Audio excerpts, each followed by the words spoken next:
ყოფილი პატიმარი აკაკი გულიაშვილი პირველებთან ვრცელ სატელეფონო ინტერვიუში დეტალურად იხსენებს იმ მძიმე დღებს, როდესაც ის ნომერ 18 სამედიცინო დაწესებულებაში იმყოფებოდა.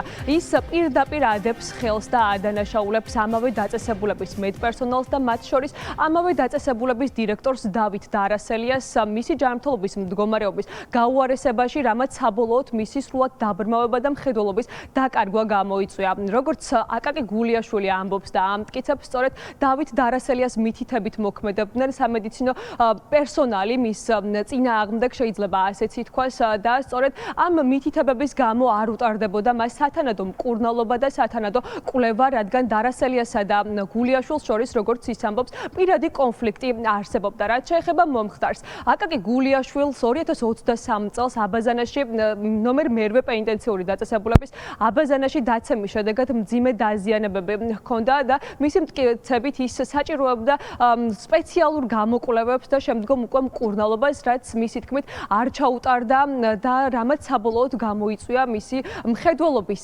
დაკარგვა.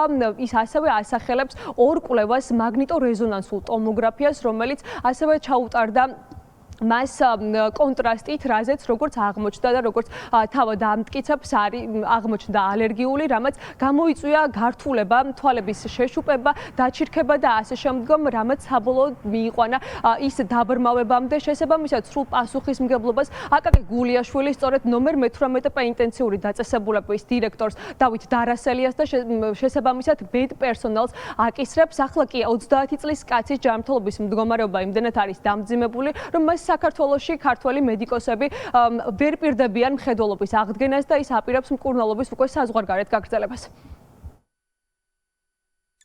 იანი იყო აბაზანაში რო გავედით და ფეხი ამისრიალა და დავარტყითავი და სრულიად დავკარგე მხედველობა და მაგნიტორეზონანსული ტომოგრაფია გადამიღეს არასრულ ფასოვნად თვალბუდეზე კონტრასტით არ მაქვს გადაღებული და რა დიაგნოზის მერე დამეშვა მე თურმე ჭირდებოდა ამას კონტრასტული საშუალებით გადაღება თვალბუდეზე და ამ კონტრასტულმა საშუალებამ გამოიწვია მე ალერგიული ფონი.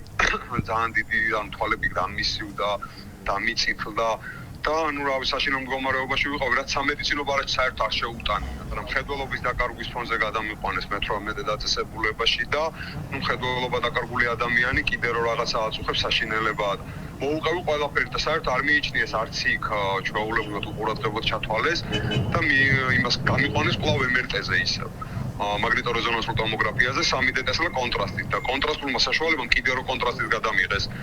იყო ის რა ქვია, ალერგიული ფონი კიდე მომცა და ყველაზე უბედურება ისაა, რომ კონტრასტული გადამიღეს, სიცოცხლით კიდე ერთხელ გამრისკეს და არასრულად გადამიღეს, კიდე თვალბუდეზე არ იყო გადაღებული და მკურნალობა რეალურად მე არ გამწევია. პირველივე წუთიდან რო ყოფილიყო რეაგირება ამ ყველაფერზე შესაძლოა რომ 6 თვემდე იძახის ყველა დირექტორი დავით დარასელია, ხელმძღვანელი, რაც შეეძლო მაგ ადამიანს, ვის დაშავება შეეძლო, ყველაფერი დამიშავა, ტელეფონს მიგზავნავდა 3-4 თვე სახში ვერ ვეკავდი. განცხადებები არ იგზავნება, განცხადებებს არ აგზავნიან პრემიერ-მინისტრის სახელზე. დეესკალაციაში ვსვავდა. ფიქრობთ რომ რაღაც მითითებებს აძლევდა ექიმებს რომ ზუსტი დიაგნოზი არ ინტერესთა კონფლიქტი იყო თვითონ მე-18 დაწესებულების თანამშრომლებმა მითხრეს თათბირზე რას ისახავდა და დავით დარასელია ჩემზე თათბირზე რას ისახავდა როგორ უნდა მომქცეოდნენ და თვითონ ჩემთვის იყო ცნობილი და ეგ ინტერესთა კონფლიქტიც მათი თანამშრომლებისგან იყო ჩემთვის ცნობილი და მინდა რომ გაშუქდეს ყველაფერი რომ სხვას ესე ვერ დაჩაგროს დავით დარასელიამ.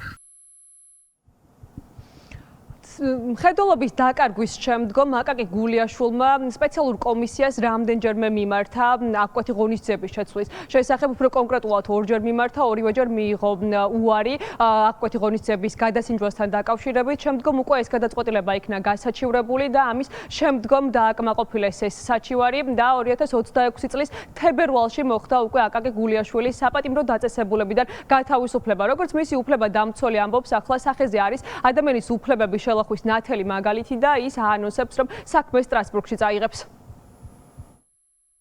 18 დაწესებულების არაპროფესიონალი ექიმების, არაპროფესიონალი ხელმძღვანელობის გამო აკაკი გულიაშვილი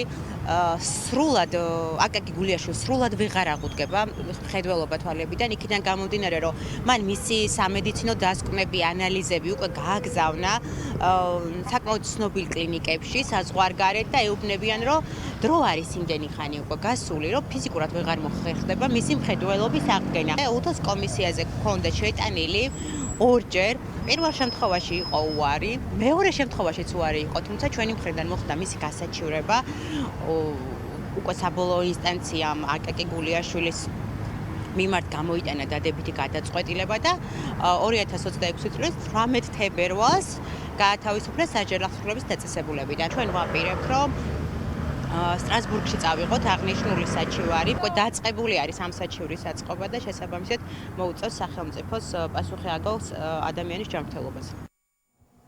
რაც შეეხება თავად სპეციალური პენიტენციური სამსახურის პოზიციას, ისინი უარყოფენ იმ ბრალდებას, რასაც აკაკი გულიაშვილი უყენებს და მათი თქმით, აკაკი გულიაშვილს უტარდებოდა მუდმივი კვლევები და ის ექიმების მუდმივი მეთვალყურეობის ქვეშ იმყოფებოდა.